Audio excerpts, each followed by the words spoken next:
The storm raged. Rain lashed against the rusted metal siding of the abandoned slaughterhouse.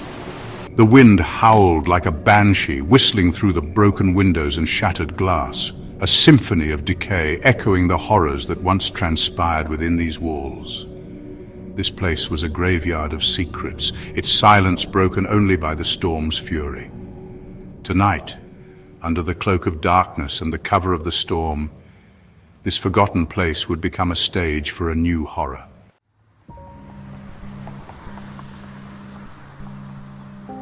Headlights cut through the darkness, momentarily illuminating the crumbling facade of the slaughterhouse. A beat-up Jeep screeched to a halt, its tires spitting gravel. 5 figures emerged, swallowed by the shadows. Laughter, fueled by youthful bravado and cheap beer, pierced the oppressive silence.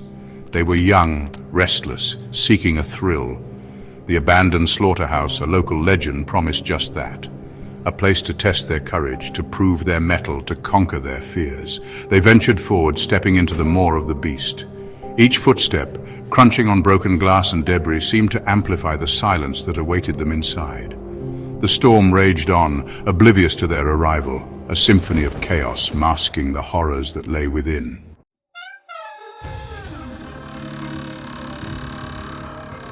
The air hung heavy, thick with the stench of decay. The silence was deafening, broken only by the pounding of their own hearts. Mark, emboldened by bravado and liquid courage, gave the padlock a swift kick. It surrendered with a groan, the sound echoing through the cavernous space beyond. The beam of a flashlight cut through the darkness, revealing walls stained with grime and time, the floor littered with debris. Rusted chains hung from the ceiling like macabre decorations, swaying slightly in the draft that snaked through unseen cracks in the walls. "This is messed up," whispered John, his voice tight with unease.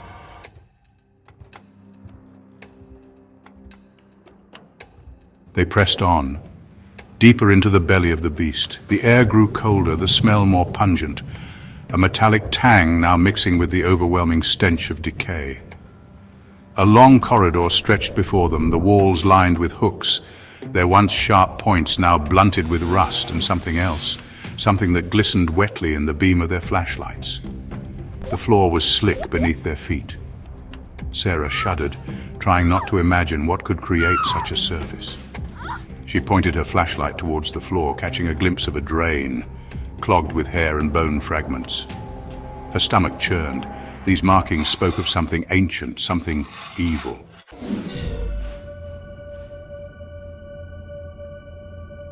They emerged into a large open space, the killing floor. Rows upon rows of hooks hung from the ceiling, each one a silent testament to the slaughter that once took place here. Mark's flashlight beam danced across the room, coming to rest on a shape hanging from one of the hooks. A shape that was too familiar, too horrifying to comprehend. "Oh my God," Sarah whispered, her voice choked with terror. The beam of her flashlight joined Mark's, illuminating the gruesome truth. It wasn't an animal carcass hanging from that hook, but a human body, skinned, butchered.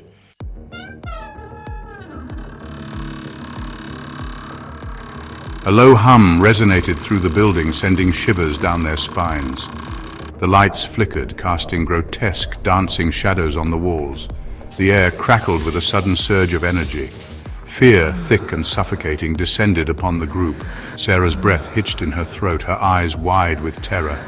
This wasn't a game anymore. Then a shadow detached itself from the darkness at the back of the room. A hulking silhouette backlit by a single flickering light. The chainsaw sputtered to life, the deafening roar shattering the tense silence.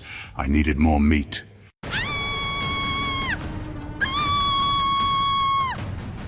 A scream died in Sarah's throat. Her eyes darted from the grotesquely masked figure to the chainsaw, its serrated teeth glinting ominously in the flickering light. Mark, his bravado shattered, stumbled backward, colliding with a metal tray. The clang resonated through the room, a sharp counterpoint to the low growl of the chainsaw. "Run!" John's voice, hoarse with terror, cut through the cacophony. He grabbed Sarah's hand, pulling her along as he sprinted towards a nearby doorway.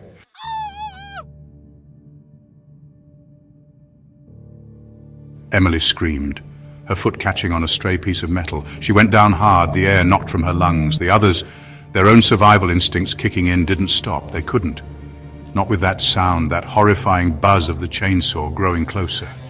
Emily scrambled backwards, her eyes wide with terror as the looming figure descended upon her. The butcher's blood-stained boots stopped inches from her face. His shadow engulfed her, a suffocating darkness that promised a swift and brutal end. The chainsaw roared back to life, drowning out Emily's desperate pleas. A spray of blood arced through the air, splattering against the grimy floor.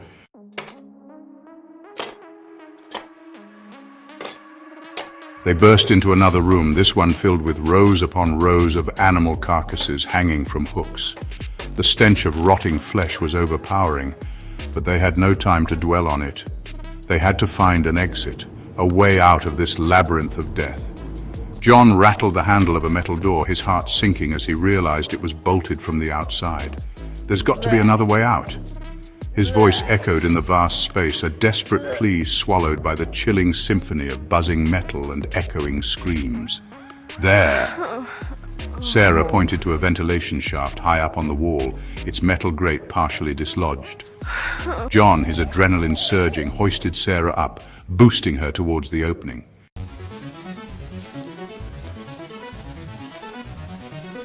John turned back to face the corridor, his heart pounding in his chest. The silhouette of the butcher filled the doorway, a monstrous figure backlit by the flickering lights. The chainsaw, held aloft, dripped a gruesome mixture of blood and oil onto the floor. John ducked as the chainsaw swung towards him, the blade missing him by inches. Desperation surged through him. He grabbed a metal hook from a nearby rack, its point dull but heavy. With a roar born of fear and adrenaline, John charged. He didn't know if he could win, but he knew he couldn't give up.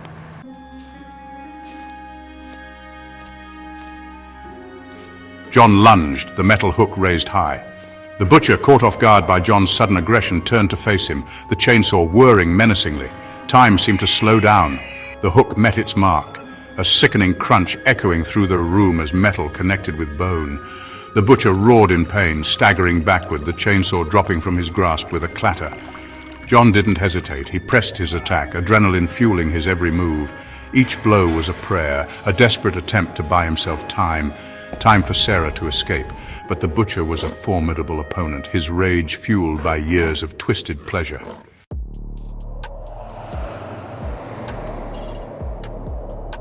The butcher, his mask askew, revealing a glimpse of the monstrous visage beneath, retrieved his fallen weapon. The chainsaw sputtered back to life, its roar a death knell in the confined space. John knew this was it. There would be no escaping this time. But then, a glimmer of hope. Behind the butcher, partially obscured by the shadows, John saw another door. It was heavy, metal, reinforced. Without hesitation, John grabbed a chunk of concrete from the floor and hurled it at a row of hanging hooks. The metal clanged loudly, chains rattling, drawing the butcher's attention away from John for a precious few seconds. John scrambled to his feet and sprinted towards the heavy metal door, adrenaline pushing him beyond the limits of pain and exhaustion.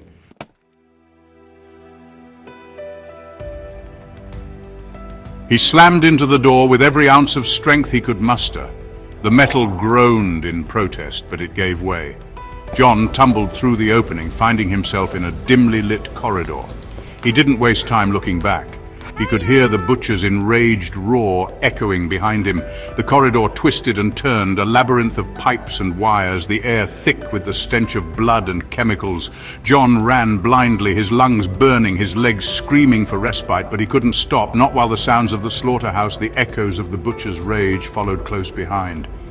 And then he saw it, a light at the end of the tunnel.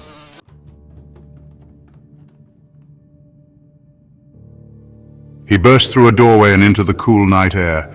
Rain lashed at his face, the wind whipping his hair, the storm still raging outside. John collapsed onto the muddy ground, gasping for breath, his body trembling with exhaustion and terror. He had escaped, for now. But the nightmare was far from over. He was out of the slaughterhouse, but the slaughterhouse wasn't done with him yet. John stared back at the imposing silhouette of the slaughterhouse, its dark windows like the eyes of a predator, watching, waiting. The storm raged on, mirroring the turmoil within him. He had to go back.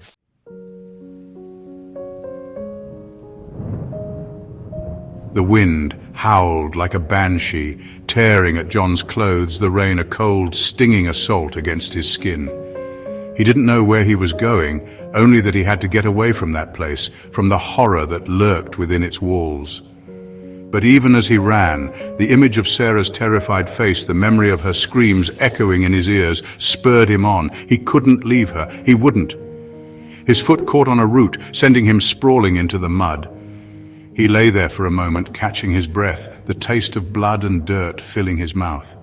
He had to get his bearings, had to figure out where he was going. Looking back, he could barely make out the silhouette of the slaughterhouse, a dark, menacing shape against the storm-tossed sky. A flash of lightning illuminated the sky, momentarily turning the night into day. In that brief, blinding flash, John saw it. A dirt road, barely visible through the driving rain, cutting through the field. Hope surged through him. If he could reach the road, maybe he could find help, could get Sarah out of there. He pushed himself to his feet, ignoring the throbbing pain in his ankle, the cold, clammy grip of fear tightening around his chest. He had to keep moving. The butcher was out there, somewhere in the darkness, and he was coming for them.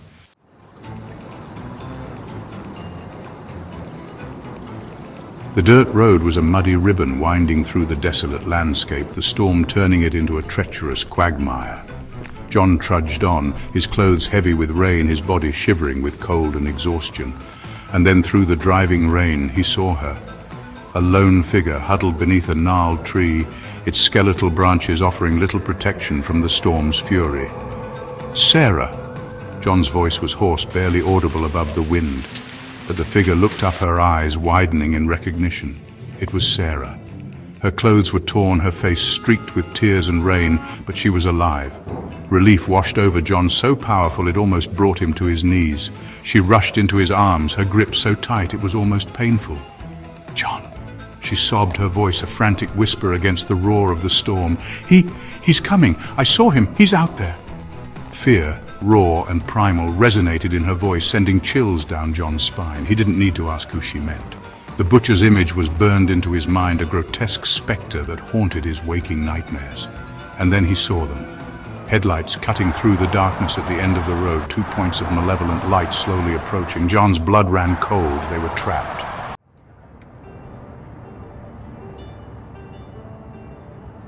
The truck, a rusty behemoth, its paintwork scarred and dented, rumbled to a stop in front of them. The headlights illuminated John and Sarah, their faces pale and drawn in the harsh glare, their eyes wide with a mixture of fear and desperation. For a moment there was silence, broken only by the pounding rain and the howling wind. Then the driver's side door creaked open and a figure emerged. He was tall, broad-shouldered, his features obscured by the shadows and the wide brim of a hat. He stood there for a moment, his silhouette a menacing presence against the truck's cab light, studying them with an unnerving intensity. He took a step forward, and the light from the headlights washed over him, revealing the horrifying truth. It was the butcher. His chainsaw, gleaming with a malevolent light, hung casually at his side. The grotesque mask, a parody of a human face frozen in a perpetual scream, seemed to mock their terror. The butcher smiled, and then with a deafening roar that ripped through the storm's symphony, the chainsaw sputtered to life. John and Sarah, their backs pressed against the rough bark of the tree, exchanged a look of pure terror. There was nowhere left to run, no escape from the nightmare that had consumed them. The butcher advanced, his heavy footsteps thudding against the wet asphalt like the beat of a funeral drum. The night of terror had reached its crescendo.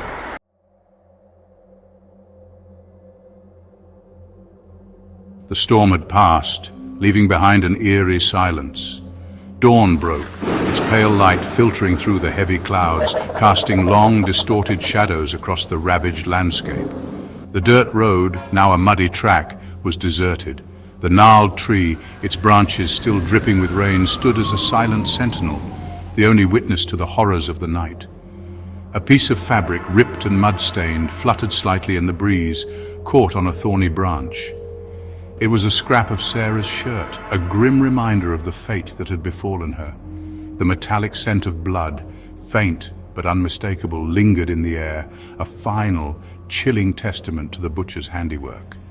The slaughterhouse, silhouetted against the rising sun, loomed in the distance, its dark windows like empty eyes staring out at the world.